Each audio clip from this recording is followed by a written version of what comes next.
Hello बच्चों, चलिए आज का हमारा प्रश्न है, यदि रेखा x cos alpha plus y sine alpha बराबर p पर वलय y स्क्वायर बराबर 4ax को स्पर्श करती है तब बिंदु है। हमें यहाँ से स्पर्श बिंदु ज्ञात करना है। तो यहाँ से इस प्रश्न को करने हेतु हमारे पास यहाँ से हमारी मुख्य अवधारणा कार्य करेगी। मुख्य अवधारणा यहाँ से हम क्या लेके चलेंगे, यदि हमारे पास यहाँ से यह रेखा दी गई है और यह है हमारे पास वक्र दिया गया, मतलब परवलय दिया गया है, तो यदि यह परवलय इसको संतुष्ट करता, यहाँ से यह इसकी स्पर्श रेखा होगी तो केवल एक ही बिंदु पर प्रतिच्छेद करेगी। अर्थात यदि हम यहाँ से देखें, यहाँ से हमारे पास यदि द्विघात समीकरण बन जाए तो एक ही बिंदु पर प्रतिच्छेद करेगी, अर्थात एक ही हल होगा। तो बी स्क्वायर माइनस 4ac बराबर 0 आएगा जब हमारे पास यहाँ से द्विघात समीकरण ax square plus bx plus c बराबर 0 लिखा जाए, उसका हल एक ही आएगा। उस स्थिति में यह समीकरण संतुष्ट होगी।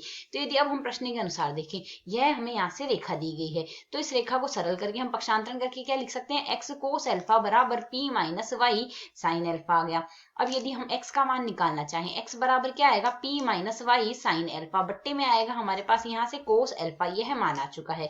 इसका मान हम प्रतिस्थापित कर देंगे y स्क्वायर बराबर 4ax में।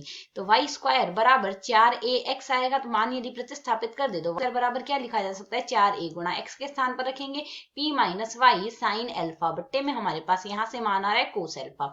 इसे यदि हम आगे सरल कर ले तो समीकरण हमारे पास यहाँ से क्या लिखी जा सकती है, यह समीकरण आ जाएगी y square cos alpha plus 4ay sine alpha आ गया, माइनस में 4ap बराबर 0 आएगा। तो इस द्विघात समीकरण का अद्वितीय हल विद्यमान होगा। तो श्रीधराचार्य विधि से हमारे पास यहाँ से इसका हल क्या आएगा, श्रीधराचार्य विधि कहती है यहाँ से मान आएगा माइनस का b plus minus under root b square minus 4ac बट्टे में 2a आएगा। तो यदि हम प्रश्न के अनुसार देखें, यह हमारे पास स्पर्श रेखा है, अर्थात बी स्क्वायर माइनस 4ac का मान तो 0 आएगा, तो माइनस b बट्टे में 2a मान आ गया। अर्थात यदि हम यहाँ से सरल करें तो y बराबर माइनस का b अर्थात 4a साइन एल्फा आ गया, बट्टे में a लिखेंगे तो a का मान कोस एल्फा है, 4a साइन एल्फा बट्टे में कोस एल्फा है, यह मान आएगा हमारे पास यहाँ से।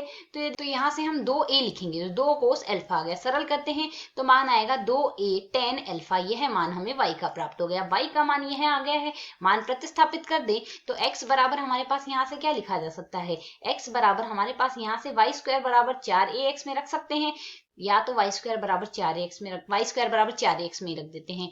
y स्क्वायर बराबर परवलय का समीकरण यही तो था, y स्क्वायर बराबर 4ax, तो x बराबर क्या आएगा, y का स्क्वायर हमारे पास यहाँ से क्या आएगा 4a square tan square alpha आ गया, बट्टे में हमारे पास यहाँ से आएगा 4a। तो जैसा कि हम देख सकते हैं 4 से 4 काट देते हैं, a से a काट देते हैं, तो x का मान आएगा a tan स्क्वायर एल्फा, यह मान आ गया है। अब यदि हम यहाँ से विकल्पों से तुलना करें तो हमारा विकल्प a tan square alpha minus 2a tan alpha यहाँ से सही हल होगा। आशा है समझ आया। धन्यवाद।